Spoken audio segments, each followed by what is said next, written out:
오래간만에 우리 사사기로 다시 돌아왔습니다. 사사기 2장까지는 그 사사시대가 시작하게 된 배경들을 이야기하고 있고, 특별히 오늘은 사사시대 전체를 조망하면서 사사시대의 특징들 몇 가지를 말씀하고 있죠. 그래서 사사 한 사람뿐만 아니라 앞으로 등장하게 될 여러 사사들과 그 사사들로 인한 이스라엘 백성들이 하나님과 어떻게 관계를 맺고 또 사사들에게 영향을 받으며 관계를 맺었는가, 이런 것들을 쭉 이야기하고 있습니다. 오늘 첫 번째 말씀은 이스라엘 백성들이 우상 숭배를 하기 시작했다 하는 말씀으로 시작합니다. 바알 신을 섬겼고요, 그리고 아스다롯 신을 섬겼습니다. 바알 신은 전에 한번 말씀드린 것 같은데요, 남성 신입니다. 황소 모양을 하고, 이 바알 신은 풍요와 다산의 신으로 이렇게 여겨졌습니다. 그래서 지금도 중동 지역에 가면 머리는 황소 머리를 하고 뿔이 아주 크게 자라는 황소 머리를 하고 몸은 건장한 남성의 몸을 하고 있는 그런 신상들이 많이 발견됩니다. 이런 신상들은 다 바알 신을 가리키는 것입니다. 뜻은 주인이라는 뜻입니다.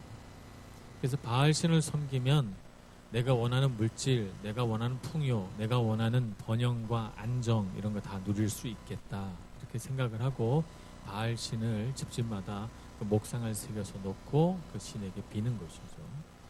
아스다롯 신은 이시타르라고 불리기도 하는 신인데요, 여신입니다. 여신은 고대 메소포타미아 지역에 가면 이런 얘기해도 되는지 모르겠지만 가슴이 한 50개쯤 달린 이런 신상이 있어요. 막 많이 달렸어요. 그 신상을 조각했어요. 그 신이 아스다롯 신입니다. 이 여신은 사실은 그 전쟁의 여신입니다. 전쟁터에 나가서 왜 전쟁의 여신인지는 잘 모르겠는데, 전쟁의 여신인 동시에 사랑과 쾌락의 여신이에요. 그래서 그것을 자신의 신체로 이렇게 보여주는 것이죠. 그래서 손에는 칼을 들었다든지 방패를 들었다든지 그렇게 형상이 되어 있습니다. 전쟁의 신, 전쟁 나가서 이기게 해주고, 사랑과 쾌락의 신, 이 신에게 빌면 내가 원하는 사랑과 내가 원하는 사람과 짝짓게 되고, 내가 원하는 쾌락과 내가 원하는 내 삶에 원하는 모든 것들을 다 이루어준다는 것이죠. 그러니까 바알 신과 아스다롯 신만 있으면 내가 원하는 대로 인생이 다 되겠네요. 그죠? 바알 신을 통해서 번영과 안정과 물질을 얻고, 아스다롯 신을 통해서 전쟁에서도 승리하고 탈취하고, 그리고 사랑을 나누고 쾌락을 누리고 살아가니 내가 원하는 대로 다 되죠. 문제는 여기에 있었습니다.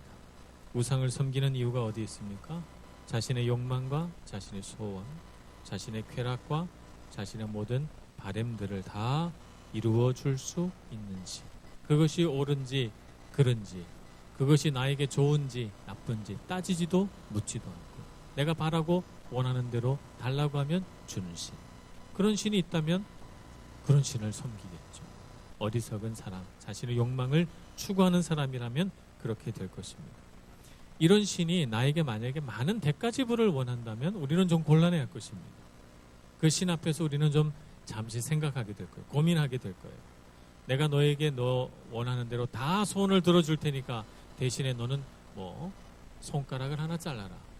그러면 우리는 망설일 거예요. 못할 것 같아요. 그죠? 근데 이 신이 원하는 건 하나밖에 없어요. 나에게 절을 하라. 나를 숭배하고 나를 높여라. 라고 하는 거 하나밖에 없어요. 마태복음 4장 8절 9절에서도 예수님을 유혹하던 사탄이 예수님께 마지막으로 요청한 것은 뭐냐면, 높은 산 위에 올라가서 세상 만국과 그 영광을 보여주면서 그가 예수님께 요구한 것은 단 한 가지, 나에게 절을 하라. 나에게 엎드려 경배하면 너에게 이 모든 것을 다 주겠다는 거예요. 너의 욕망과 쾌락과 내가 바라는 모든 소원을 내가 다 채워주겠다. 그러니 내가 바라는 한 가지 아주 쉬운 거, 나에게 엎드려 경배하라. 이렇게 말합니다. 이러한 시험에 이스라엘 백성들이 넘어간 것이죠. 예수님은 넘어가지 않았지만 이스라엘 백성들은 이러한 사탄의 유혹에 넘어갔습니다. 그렇게 해서 그들은 어떻게 됩니까? 자신의 욕망과 쾌락과 죄의 노예가 되죠. 그것은 그들이 전혀 생각하지 못했던 결과물이에요. 그들은 쾌락과 자기 마음의 소원들을 다 누리게 되면 자신이 자유로워질 줄 알았어요. 자신의 삶은 행복해질 줄 알았어요. 그런데 행복해지지도 않고 자유해지지도 않고 그들은 오히려 욕망의 노예가 됐고 쾌락의 노예가 됐고 죄의 노예가 되었습니다. 그래서 때로는 원치 않아도 그들은 죄를 짓고 때로는 원하는 것보다 훨씬 더 많은 욕망을 채우려고 하다가 자신의 마음과 생각과 영을 상하게 만든 것입니다. 자유라는 거 어떤 것이 자유일까요? 자유라고 하는 것은 할 수 있는 것을 하는 것도 자유지만 하기 싫은 것을 해서는 안 되는 것을 안 하는 것도 자유예요. 밥을 먹는 것도 자유지만 이 정도면 배부르다, 맛있게 잘 먹었다, 숟가락을 탁 놓고 그만 먹는 것도 자유예요. 먹을 자유만 있다면, 욕망의 자유만 있다면, 계속해서 욕망을 채우려고만 하고 먹는 자유만 있다면 어떻게 됩니까? 고통이죠. 고통일 것입니다. 그들은 우상을 겪배하며 욕망과 쾌락의 노예가 돼서 결국에는 원하지 않아도 그런 욕망 속에서 살 수밖에 없는 괴로움을 겪기 시작했습니다. 이 모든 결과물의 시작은 어떻게 됐습니까? 절만하면 된다는 그 유혹에 빠졌던 것이죠. 그래서 이방 민족들이 섬기는 그 우상에게 절하며 그들은 서서히 자신의 욕망의 포로가 되어갔습니다. 이렇게 우상에게 절하는 것은 아무것도 아닌 것처럼 보여도 이것은 바로 자기의 영혼을 파는 일입니다. 괴테가 지은 파우스트라고 하는 희곡이 있습니다. 이 파우스트 박사는 젊은 시절부터 매우 총명하고 영특한 사람이라서 세상의 모든 학문들을 다 섭렵을 했어요. 그래서 학문으로 따지자면 그를 따라갈 사람이 없습니다. 그런데 그가 이룩한 그 높은 학문적인 지식에도 불구하고 우주 만물의 원리를 그가 이해할 수 없고 자신의 마음속에 행복과 만족이 없어요. 그래서 그는 어떻게 하냐면 자기 자신의 목숨을 끊어서 우주 속에 자신의 생명을 던져서 혹시 그 심오한 원리를 이해할 수 있지 않을까 이렇게 생각하고 죽으려고 합니다. 그때 그 앞에 나타난 것은 개의 모습으로 변장한 악마죠. 악마 이름은 메피스토펠레스입니다. 이 악마가 나타나서 유혹합니다. 너의 생명을 끊기 전에 한 가지 생각해보라. 내가 너에게 세상의 모든 쾌락과 너가 원하는 모든 희망과 너가 바라는 모든 물질들, 세상 명예까지 다 줄 테니 생명을 끊지 말고 너가 이제까지 누리지 못했던 다른 것을 누려보라 이렇게 말합니다. 내가 너에게 원하는 것은 한 가지. 너가 죽는 그날 너의 영혼을 나에게 주라 이렇게 말합니다. 그래서 파우스트 박사는 다르게 살아보기로 결정합니다. 그리고 자신의 영혼을 악마에게 팔죠. 그리고 자기가 원하는 대로 모든 일들이 다 잘 됐습니다.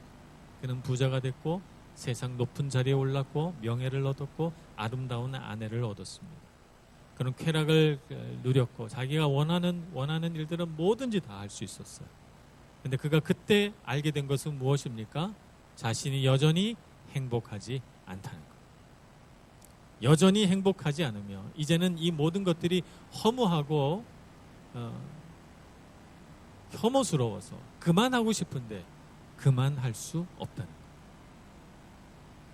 그래서 탄식하게 되고 자신의 삶을 바꾸게 됩니다. 그 다음 얘기는 제가 다 얘기하면 스포일러가 되기 때문에 다 아시겠지만 오페라 파우스트를 보든지 책을 읽으시든지 그렇게 하시는 것이 좋을 것 같습니다.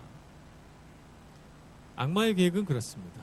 악마의 계획은 우리에게 아주 작은 양보처럼 보이는 큰 양보, 나에게 절을 하라, 나를 섬기라, 나를 숭배하라, 내가 너에게 다 주겠다. 그러나 그것이 행복의 전부가 아닙니다.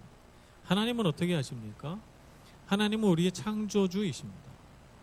창조주시라는 얘기는 하나님 우리를 잘 알고 계신다는 거죠. 하나님보다 우리를 잘 아는 분이 없습니다. 왜냐하면 우리를 만드셨기 때문이죠. 여러분이 손으로 무언가를 만들면 여러분이 그 물건에 대해서 가장 잘 아는 분은 아니겠어요? 저는 어렸을 때 플라모델 뭐 이런 거 좋아해서 돈만 생기면 플라모델을 막 샀어요. 아주 작은 그런 소품에서부터 시작해서 나중에는 정말 뭐 그리스 군선 뭐 이런 것까지 했습니다. 그런 걸 사려면 돈 많이 들어갑니다. 그래서 야단을 많이 맞았어요. 그래서 막 그렇게 복잡한 걸 만들어 놓고 이렇게 딱 전시해서 놓으면 사람들이 와서 막 신기해요. 이건 어떻게 붙였어요? 이것도 만들었어요? 이렇게 물어봐요. 아는 사람은 누구예요? 나밖에 없어요. 저는 그 군선 내부에 있는 구조까지 다 알고 있습니다. 제가 만들었기 때문이죠. 그래서 제가 만들었기 때문에 참 사랑합니다. 전시해 놓고 유리 관 안에 넣어놓고 저 혼자 흐뭇해하죠. 하나님 우리의 창조자십니다. 하나님이 창조주시라는 얘기는 무슨 뜻입니까? 우리에 대해서 속속들이 다 아신다는 뜻이죠. 우리를 만드셨기 때문에 우리를 너무 사랑스러워 하신다는 것이죠. 우리가 무슨 사랑스러운 이유가 있어서가 아니라 하나님이 우리를 지으셨기 때문에 사랑하신다는 거예요. 그러면 우리가 가장 행복하게 살아가는 방법도 하나님이 아시겠죠. 누가 가장 잘 아실까요? 하나님이 아시죠. 하나님께서 살라고 한 대로 살아야 우리는 행복합니다. 우리에 대한, 우리 몸과 영에 대한 바른 사용법을 하나님이 알고 계십니다. 그래서 하나님은 말씀을 통해서 이렇게 살아라. 이렇게 사는 것이 너에게 좋다. 이렇게 사는 것이 너에게 행복을 가져다 준다. 복 있는 사람은 이렇게 사는 거다. 라고 우리에게 말씀합니다. 이 모든 하나님께서 말씀하신 복의 가장 첫 번째는 무엇입니까? 주 너의 하나님을 힘을 다하여 목숨을 다하여 섬기라고 하는 것이죠. 사랑하는 것이죠. 하나님을 사랑하고 하나님을 경외하는 것이 가장 행복한 삶인 것입니다. 하나님 그 행복한 삶을 가나안 땅에 들어간 이스라엘 백성들에게 주려고 하셨어요. 이제 다 이루었잖아요. 광야도 지났고 가나안 땅에도 들어왔고 그 모든 땅을 정복했어요. 그들에게 있어서 이제 마지막 정말 이 모든 하나님의 은혜와 복을 완성시키는 한 가지, 하나님을 경외하는 것. 이스라엘 백성은 그 마지막 중요한 한 가지를 못했던 것입니다. 가나안 땅이 그들에게 주어졌어도, 광야를 다 지나서 그들이 마침내 젖과 꿀이 흐르는 땅에 도착했어도 하나님 경외하는 걸 잊어버리니까 그들은 고난을 당합니다. 하나님은 그들에게 노력하는 대적들을 보내셔서 끊임없이 전쟁하게 하고 칼에 쓰러지고 그들이 일궈놓은 모든 재산과 가축과 곡식들을 대적들에게 다 빼앗기고 노략질 당하게 됩니다. 그들은 탄식하며 괴로워하죠. 하나님은 탄식하고 괴로워하는 이스라엘 백성들을 향하여 너희들이 음행하였기 때문이다 이렇게 말합니다. 음행이라고 하는 것은 적법하지 않은 행위를 말하는 것이죠. 사랑하는 아내나 남편을 두고 그리고 나가서 다른 여자나 남자를 만나서 성행위를 하는 것을 음행 혹은 간음이라고 합니다. 결혼 관계에 있어서 가장 치명적인 행위죠. 이런 행위를 하게 되면 결혼 관계는 당장에 깨어질 수 있습니다. 다른 배우자가 정말 진심으로 용서하지 않는다면 그 결혼 관계는 지속될 수 없어요. 음행과 간음은 용서될 수 없는, 결혼 관계에서는 절대 용서될 수 없는 행위입니다. 이스라엘 백성은 우상을 숨기는 그들의 행위를 하나님은 음행으로 보시는데, 근데 이스라엘 백성은 그렇게 생각하지 않아요. 어떻게 생각하는가? 저희들이 하나님을 가장 높은 곳에 모십니다. 하나님이 첫째 하나님이시고요. 그 다음에 바알은 둘째고요. 아스다롯은 셋째입니다. 하나님 첫째 뒀잖아요. 이렇게 말합니다. 여러분들이 밖에 나가서 아내를 놔두고 둘째 부인, 셋째 부인을 만들어서 여보, 당신 정말 기뻐해야 돼. 당신은 첫째 부인이야. 내가 부인이 셋 있는데 당신 첫째 부인이야. 좋지? 너무 기쁘지? 이렇게 말한다면 여러분의 아내가 혹은 여러분의 남편이 좋아하겠습니까? 이런 미친, 그렇게 되지 않겠어요? 네.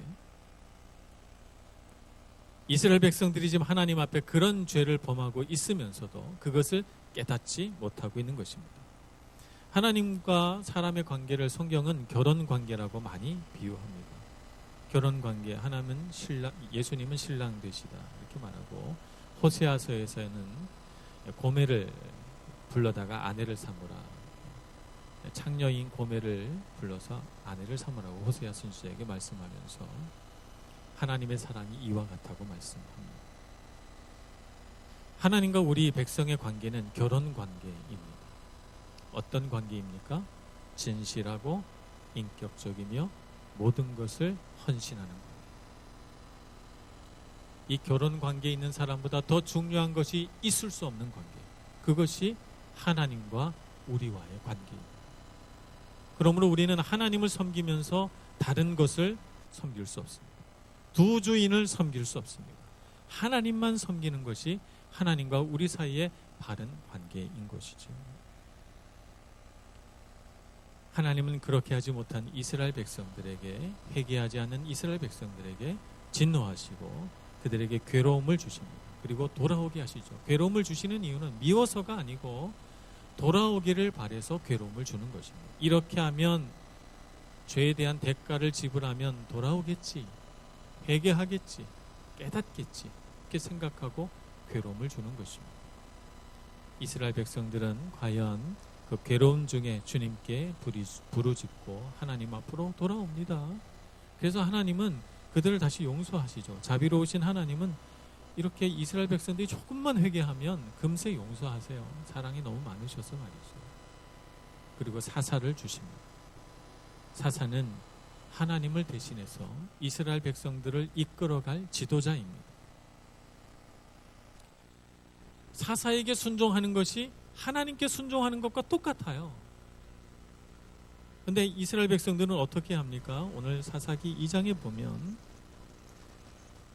16절 17절 전반절까지 한번 보겠습니다. 여호와께서 사사들을 세우사 노력자의 손에서 그들을 구원하게 하셨으나 그들이 그 사사들에게도 순종하지 아니하고, 사사들에게도 순종하지 않습니다. 왜 그렇습니까?